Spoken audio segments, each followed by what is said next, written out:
a quick cleanup around my lathe here.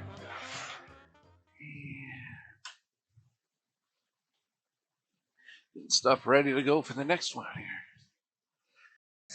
And I'll probably get a couple higher grits of sandpaper. See, this is the initial sanding, so it's going to take a little longer. Then when you start getting to the higher grits, the sanding goes a lot faster.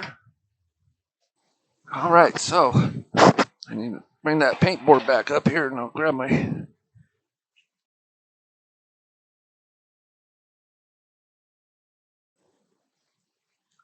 different colored dyes here. I have colored waxes mixed in there, but we're not going to use those today. It's going to be for another demo down the line. But I've got like blues, oranges, reds. These are all alcohol based. They're chestnut dyes. You can get them you can buy them from Jimmy Clues. There's a Wood World of Texas sells it, and Craft Supply sells it too. So all right, let's get some of this stuff out of the way there. And you definitely want to put some latex gloves on. Scott, are these dyes similar to the trans tint dyes? Trans tint dyes, okay, chestnut dyes are already diluted. Trans tint dyes are not diluted. They're a full strength, and they work. I mean, if you want a really really dark color, trans tint dyes without mixing it with like water or alcohol, denatured alcohol, that you can use them that way, but they're meant to be diluted. Trans tint dyes, because they come in a little bottle, and each one's supposed to make you can make up to like a half a gallon or so a dye with it using water or alcohol. Alcohol's the favored one. It doesn't raise the grain as much as water does, and it dries a lot faster. So you can apply different colors on top of each other, which is why I like the alcohol-based. If you're using I found if you're using a water-based stain or dye, you have to apply it, and then you either have to use a heat gun or something that if you want to stay at the lathe and keep going, you got to heat it and dry it that way, like I did the milk paint, basically. Or just let it sit for an hour or two and then come back and put the second kind of color on it. But with the alcohol-based dyes, you don't have to do that. It dries really fast. But then by the time you get from one side of the project to the other, or all the way around, where you started is already dry, and it's just working its way around. Yeah, I've used the trans tint dyes. I tend to dilute them 16-1. Yeah. So yeah, they are pretty concentrated. Yeah. You can use them full strength. I mean, it does give one heck of a look if you do that, but it's an expensive way to do it. Trans tint dyes are not cheap. Not like a long shot. That's very true. All right, so I need my paper towels. Lots of paper towels. And you want to fold them into like a pad before you apply the color. You just want to fold these, over and over and over until you get a nice pad. Now, one trick I've learned, putting dyes on, I've seen a lot of, there's wood turners that they use their fingertips. You don't want to use your fingertips because that actually creates lines in the dye. You want to use the flat part of the pads of your fingers like this to apply the dye. If you're going like this, you're just kind of rubbing it and you're creating light and dark lines and you're wondering what the heck is going on. Well, that's the problem. You want to use your hand flat when you're applying the dye. So, there's some wood dust on there. Let's get rid of that. Make sure your piece is clean. See, there's some dust there. So I'm going to fold this the other way to hide that dust. And the first color I apply is either royal blue or black. I know that sounds kind of strange, but there's a reason for that, and I will show you what that is as we get going here. I just give it a little shake just to make sure everything's stirred up in there. If you got white dye, you really need to make sure it's good and shook up, because it has a whole different kind of pigment in it. Okay, let's go here. So we're just gonna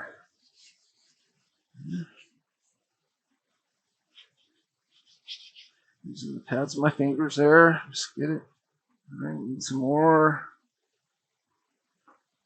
It's gonna be almost saturated by the time we get around the other side. I'm not too worried about getting all the way up to the rim. This is just a demo piece.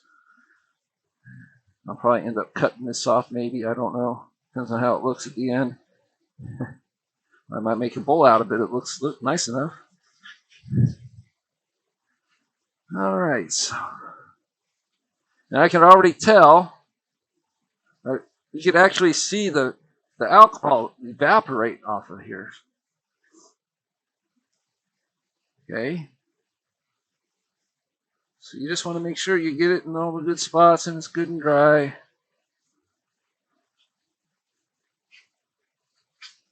All right. So that's it for that. The black, I'm going to let it sit for just a second while I grab me a larger piece of 180 sandpaper. All right, so what we're going to do is what's going to happen is when we sand this, all that black is going to come off except where it's deep down inside the grain of the wood. And because this has ripple in it, I'm hoping that black is going to get down inside some of that ripple. Because when you apply the other colors to it, it makes them more vibrant, makes them more stand out more. So we're just going to, and you can see how it builds up on your sandpaper there. So you can see where it's creating lines, but what that really is where it should be. Let's stop and have a look. All right, so it is not going as fast as I wanted to. So I might bring up my power sander thing again. There's a 180 disc in it. Scott? Yeah. At this point as well, I'm just curious, could you accomplish the same thing doing really super light cuts with a negative rake scraper, or is sandpaper better? Sandpaper's better, because I've tried doing like you're talking about, cut it all kinds of different ways, trying to find an easier way. And what it ends up doing is, no matter how much you try, it leaves tool marks. And the tool marks are going to show up big time inside the wood or inside the color, and you're going to end up with a lot of rings, dark and light rings, like it's doing right now, sort of. And even after you cut that and then try to sand it, those rings are going to stay there until you can get rid of those tool marks. Well, to get rid of those tool marks, you end up taking most of the color off, more than you want to. So. Okay, thanks. Yep. So yeah, it's better to power sand it with, you can power sand it with a drill. If you're patient, you use a, you do it by hand if you want. As you can see, this is actually taking it off a lot faster than doing it by hand. And I might have left some tool marks on there. That's why it's unfortunately leaving some rings. We'll see. Yeah.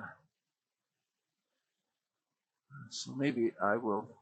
I'm going to use my drill, because that'll really put a bite into it. There we go. All right. Woo! Right in my eyes. Yeah, this is going to do a real good job of it now.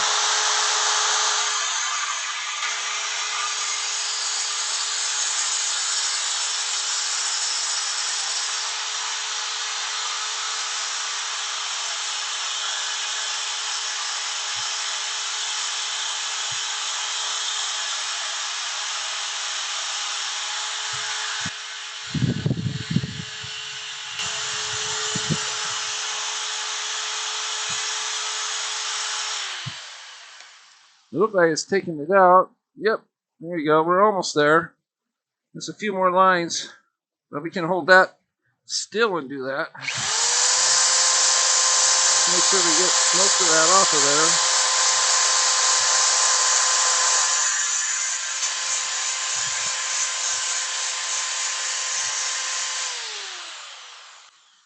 So this step is pretty much the hardest step of it before you apply the other colors.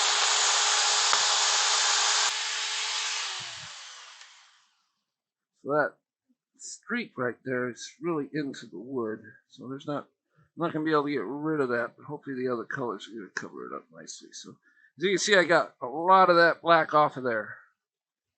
All the rest of it is just deep in the grain, and no amount of sanding is going to get it out of there now. You'd have to actually literally cut it off to do that. But you don't want to take it all off. You want to leave some of that color in there like that, because it's going to help the. Oh, there's some fine hairline cracks in the wood that I didn't see. Well. So what I'd like to do is probably use some red, orange, and yellows for the next step. Let's see here. Sort of make it like a sunset type of color. I believe that's red. And so I'm going to put that glove back on.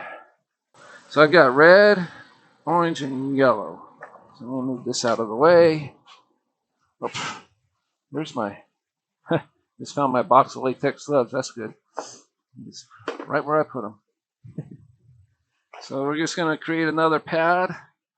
So you're going to want to put the second darkest, which will be red, on the piece. But we're just going to we're not going to fill the whole thing in with it. We're just going to hit it in certain spots. This is like kind of a base color after the black. But we're just going to kind of flick it using the pads of your fingers again. Kind of flick it into the grain there. Kind of like. And we can just move the piece around. And you can see some areas where the black is, the color is darker, of course. And where that most of that black came off, it goes a lot lighter. Flare it out a little bit this way and that way.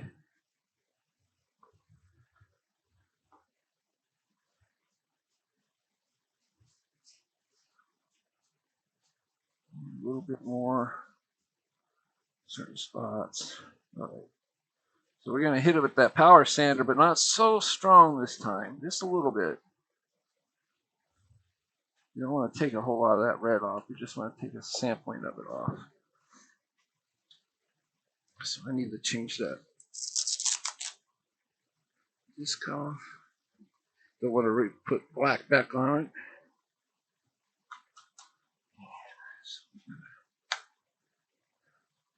Make sure you got the right speed going on the lathe. You really don't want to go faster than 600 RPMs. I like to keep it between 400 or 500. It's my preferred speed.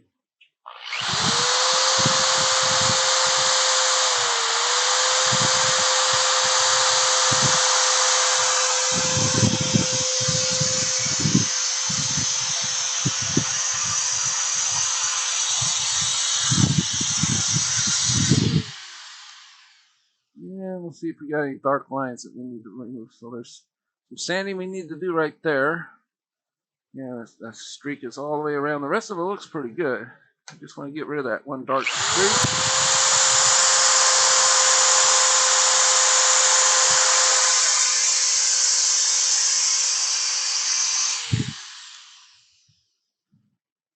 All right. So now we can just apply a whole bunch of the other colors. We're going to put some orange on there, and then we're going to add some yellows. But at this stage, we pretty much stopped doing the sanding. You don't want to remove a whole bunch of the lighter colors. So we got the black, and then the red is a base coat. It's still on there, as you can see, and then we're just going to start adding some orange to this. And we're just going to apply it. So now you can really see that this mixing with the red really makes that orange pop.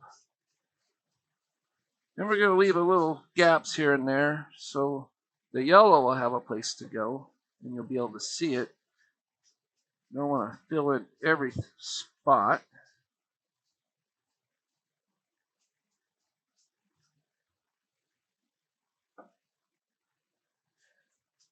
I wish I would have got my nature alcohol bottle out.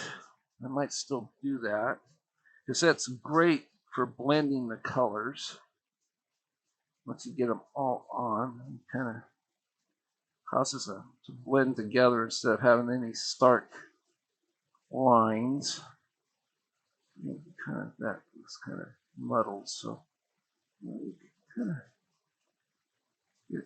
try to get rid of any of the sharpness of the streaks, really. There we go. So we want to get another clean paper towel. Now, if I was using the alcohol, I would put alcohol in between each coat, just to help it blend, soften it. We got our yellow here. And I need some new bottles. These are starting to leak. All right, so here we got the yellow. So we're just gonna kind of touch it up, or where the red is still showing through. It'll change that orange into a different color. And you'll be able to see some of the yellow show through.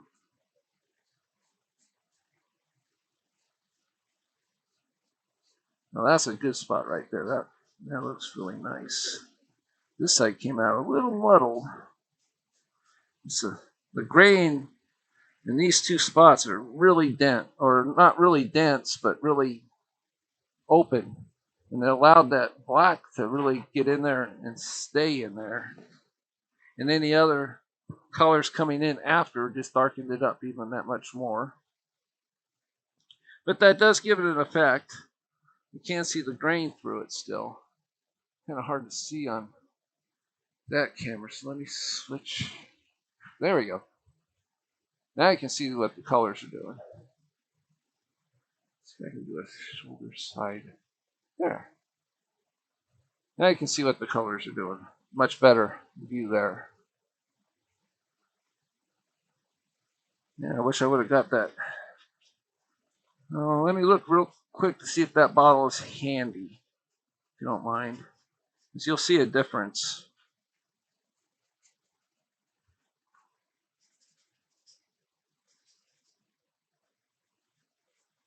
There we go.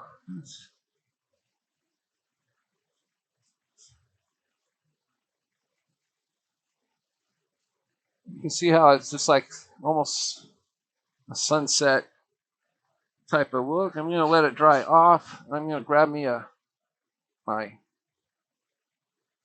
have a high gloss wax, and that should make this piece pop. The colors pop. You get really, really deep. Let me grab that can if I can find it real quick. It's around here somewhere. There it is. I'm not advertising products or anything during my demos, but this stuff here, Hampshire Sheen, high gloss wax, and it's some of the hardest high gloss wax I have ever used.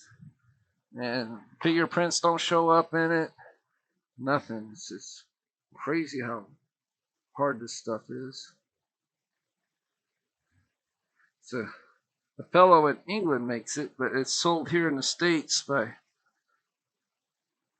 Wood World of Texas. They have it. So it doesn't take much wax to put it on here. You just want to swirl it around. You already see a difference in the colors. It's when you friction polish the wax, it's when it really turns to gloss. You want to get a liberal amount on, but not really thick at the same time, if that makes a lot of sense.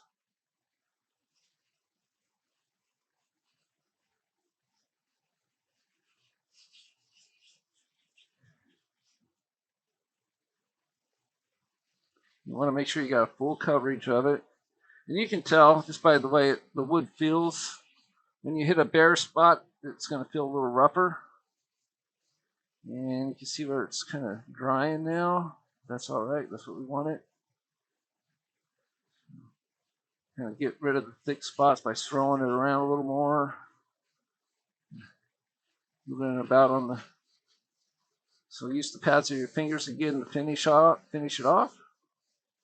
And then we're going to turn on the lathe and take a clean paper towel and run it across it a few times. It'll buff it up. So what we hope will be a nice shine. That's what it's supposed to do. And it has worked really well for me in the past. Alright, so I'm going to double up my paper towels. So I need to turn it every so often. So I'm going to turn on my lathe here. Because that's spinning, I'm taking my glove off. My hand is going to be right touching that wood. Right, so we're going to turn up the speed to about 2,000. And we're just going to take this cloth. Oh, my hands are dirty. We're just going to run it across here. And you'll see that shine buff right up as soon as you touch the paper to it. And you can put multiple coats of this on. So I'm going to turn the paper towel one more time. Just to make another clean sweep, just to make sure the wood that it's got enough heat to harden the wax and dry it off. And you can add extra coats to this, but you don't want to go crazy with it. You can see the shine in the wood now. See that? From my perspective, it's on fire. Really, it's crazy.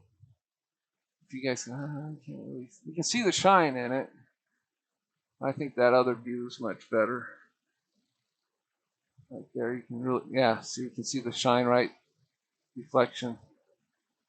So if you ever want a good hard wax, good finish, easy to put on, this is the stuff. Believe me, this saves you a lot of headaches as far as spraying stuff and waiting for stuff to dry.